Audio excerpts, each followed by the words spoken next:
Welcome to part 2 of my Walmart grocery haul restock. If you haven't seen it, I've already done a part 1, which was the majority of my groceries. In this video, we're gonna dive into some of my snacks and we're gonna talk a little bit about flexible dieting, what that really means, and why I'm able to have things like this in my house and not binge, and also just be able to hit my protein goals and my fitness goals on this 8-week mini cut.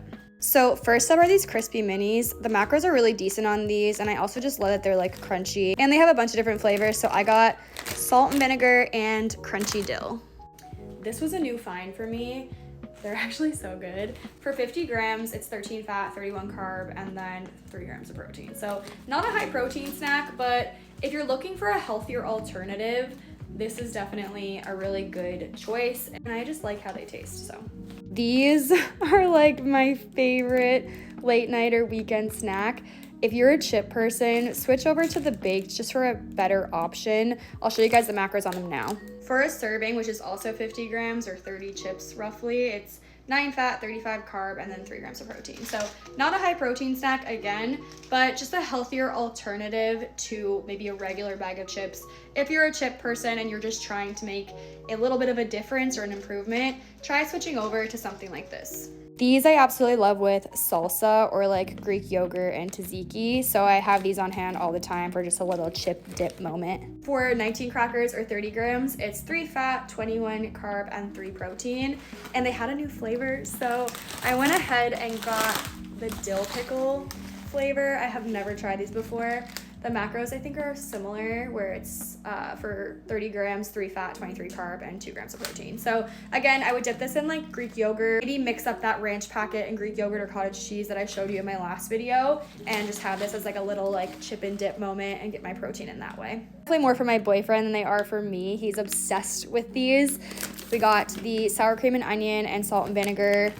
I actually don't drink a lot of protein powder unless I absolutely have to hit my target. I think protein powder, protein drinks are a really great alternative, especially if you're really struggling to hit your target and you can't get it in with whole foods like meat or whatever it might be. So if I have a really busy day, I find these are a great alternative. And also, I just like how they taste. They're really yummy, so highly recommend trying these out. They're like $4 each, which is kind of expensive. So I usually just buy a couple as like a last resort, and then we'll rely on like my Jack Factory protein powder or just like my Whole Foods. Some mini Frescas. Mini Diet Cokes, of course. Okay, so let's talk about what flexible dieting is, and it's really just like the if it fits your macros approach, and it's a non-restrictive approach to dieting where you track your macros, your carbs, your proteins, and your fats, and you essentially like fit in the foods that you want.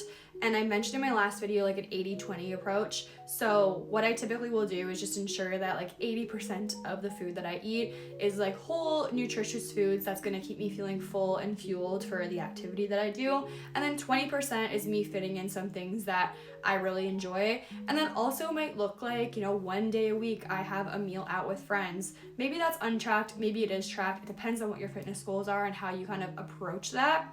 But for me, I love snacks.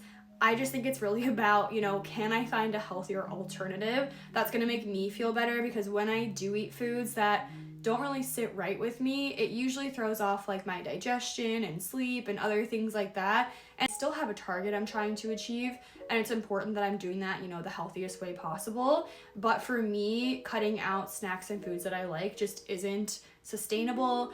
I don't think it's necessary. Do what works best for you.